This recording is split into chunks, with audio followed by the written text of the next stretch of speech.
Thank you guys all for having me here, even though you didn't know I was going to be here. I really appreciate you coming and sticking around for my little presentation. I'm going to keep it short and sweet. As Ms. Curry has said, I am from Dallas. I went to Science Engineering Magnet at Townview. I graduated in 2004, and from there I went to MIT in Cambridge, Massachusetts, near Boston. And I majored in computer science, and now I'm a software engineer in the Boston area.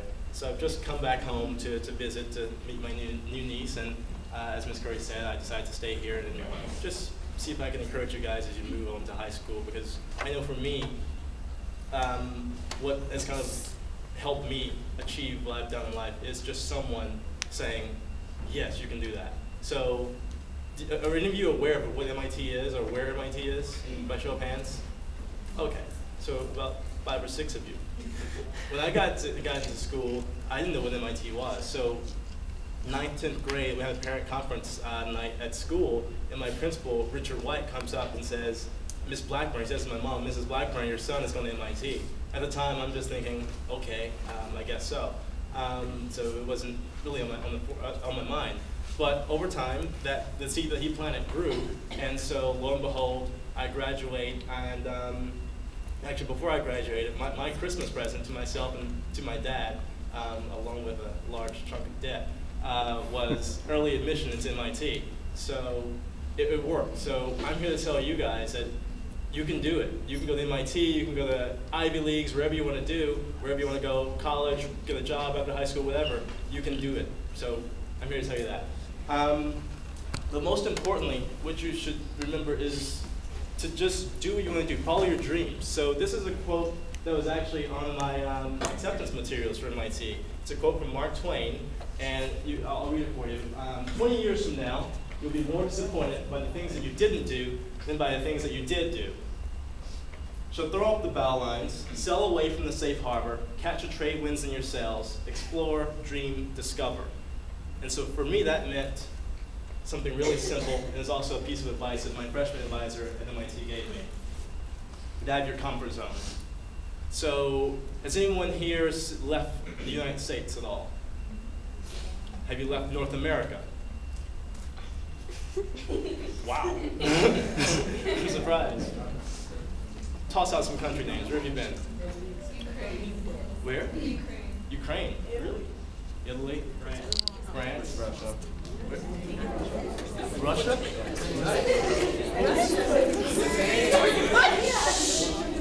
Africa. Africa. Where in Africa? That's a continent. Which countries in Africa? I'm sorry. Which countries in Africa? Or which country? Okay. And you? Yeah. Salvador. Excellent. So South America. So I think we've pretty much been to about five or so continents, which is pretty nice. So one more quote, and I will go on. And anyone ever watch Magic School Bus when you're growing up? I still watch it too. It's channel 68. So again, so that quote, who says that? Almost every episode. The teacher. Exactly. So I'm going to tell you, you've known all your life pretty much when you watch Magic School Bus. So again, we have Mark Twain saying, explore, dream, discover, live without regrets. We have my freshman advisor, Susan Brown, saying, get out of your comfort zone. In my case, she was telling me to take an internship out of state. I ended up coming back to Texas to work, but I eventually went out of state and worked at Hewlett-Packard in Boise. And now we have someone we all know and still watch on TV, Miss Frizzle, telling us to make mistakes and get messy. And so I want to kind of, not really sum it up, but just basically say that advice has literally taken me around the world, which is why I asked who's been out of the country, because for me, before I got to MIT, I visited Mexico once on a trip in like 3rd grade. Honestly, we were visiting with family members in San Diego, so I was only in Mexico for like an hour or so it doesn't really count in my opinion. But when I got to MIT, I was able to travel. So obviously, I've been to North America, around the United States. I visited Canada a few years ago and Mexico as well. But what I want to highlight here are my trips to India, Ghana, Kenya, and Zambia, because those are the trips I got to take at MIT, and because of that advice, get out of your comfort zone. So just to back up to the story about that, any computer geeks in here? There you go. So being a computer geek can take you around the world. So I was a computer geek in my dormitory, and someone came up to people were looking for help on a trip. They're like, we gotta go to Zambia, but we need some computer support. Oh, Clinton's a computer guy, he can help us out. So they come to me and say, hey, do you wanna go to Zambia? I'm thinking, sure, why not? Never done it. So I got out of my comfort zone. I got over that fear of traveling overseas for the first time, and I ended up in Kenya and Zambia for that trip. And so this is a picture of Victoria Falls. It's one of the 7 natural wonders of the world, and I got to see it with my own eyes in Zambia.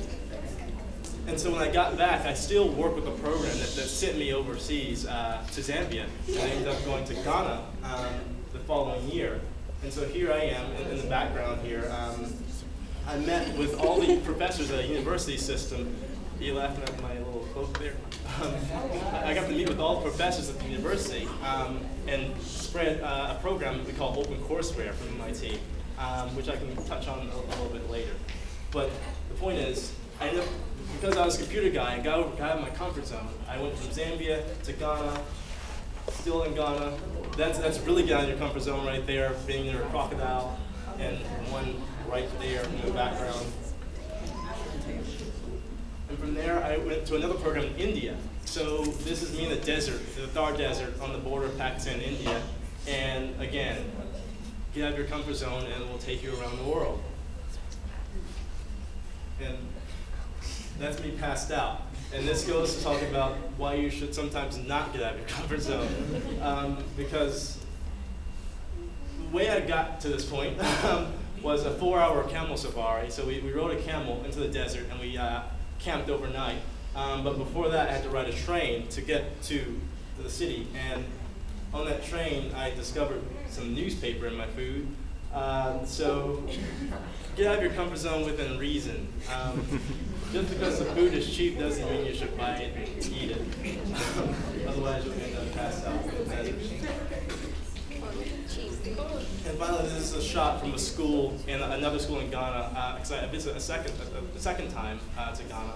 And basically, we volunteer at schools to give lessons and talk to the students and just help them out with education there at this elementary school. And there's also a middle school nearby in a village called New Ngoro. Again, I got out of my comfort zone, and I ended up in Zambia, Kenya, Ghana, India, and Kenya again. And finally, I want to close by saying, once you get out of your comfort zone, don't forget to give back to those who pushed you and encouraged you to get out of that comfort zone, push you and encourage you to get out of middle school, get out of high school, get out of college. So I got into MIT not because I'm smart. I'd say I'm pretty smart. I'm not the smartest person in the world, I can say that for sure, but because I gave back. I showed them my application for MIT, volunteer service. So every day after school at Townview, I would go down the street to Eloise Lundy Recreation Center, and I volunteered there for about an hour, hour and a half every day after school, just tutoring students or just playing around in the gym, playing dodgeball. And so by the end of my 4 years in high school, I probably had somewhere around 700 to 800 hours of community service, and that really reflected well on my application into MIT. So that's what I want to leave you with, and just continuing that bit of service, and also giving back kind of respecting those who have pushed you. I started the Blackburn Foundation, and it's a foundation that my family supports and I support. And I founded that in honor of my grandmother, who was an educator. She was a teacher here in Dallas ISD, a math teacher, and she really encouraged her family, her children, her grandchildren to give back, or to learn rather, and also give back. So everyone has degrees.